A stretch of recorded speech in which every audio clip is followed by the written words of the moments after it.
নমস্কার বন্ধুরা। তো এবারের আইপিএলে আরসিবির ক্যাপ্টেন থাকছে রজত পাটিদার। প্রথমে আমরা সবাই ভেবেছিলাম যে বিরাট কোহলি ক্যাপ্টেন হবে, কিন্তু বিরাট কোহলি ক্যাপ্টেন নয়, এবারের ক্যাপ্টেন হচ্ছে রজত পাটিদার। আর রজত পাটিদার এবারে ক্যাপ্টেন্সিটা কীভাবে করে এবং কীভাবে পরিচালনা করে সেটাই এখন দেখার পালা।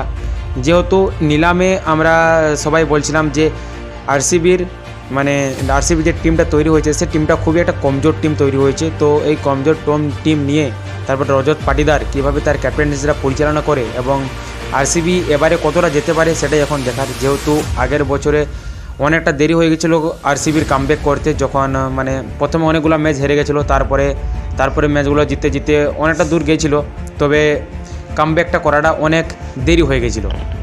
এর আগে আরসিবিতে ক্যাপ্টেন রয়েছিল হচ্ছে Faf du Plessis, Virat Kohli, তারপরে আরও রাহুল দ্রাবিড়, অনেক ভালো ভালো প্লেয়ার, অনিল কুম্বলে, ভালো ভালো প্লেয়ার, স্যাম ওয়াটসন, ভালো ভালো প্লেয়ার ক্যাপ্টেন থেকেছে, কিন্তু আরসিবিকে একবারও কাপ জেতাতে পারেনি। তো এবারে রজত পাটিদারের পালা। রজত পাটিদার প্রথম ক্যাপ্টেন।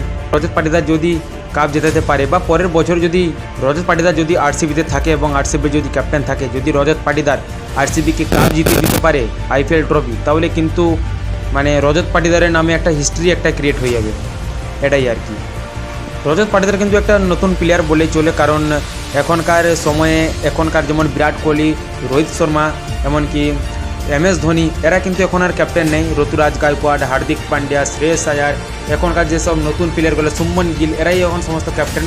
তাই রজত পাটিদারকেও এখন সেই জেনারেশনে এখন তাকেই ক্যাপ্টেনটা দিয়ে দেওয়া হলো আরসিবির। এবারে রজত পাটিদার কিন্তু একজন ভালো প্লেয়ার, যেহেতু সে 2023 থেকে 23-এ মনে হয় আরসিবিতে যোগদান করে। তারপরে সে ভালো ব্যাটসম্যান এবং তার ব্যাটসম্যানকে একটু লম্বা সময় ধরে সে ব্যাট করতে পারে এবং ভালো একটা ইনিংস করে, একটা লম্বা একটা রান খেলে। তারপরে সে একটা ভালো প্লেয়ার, তার ক্লাস খুবই ভালো।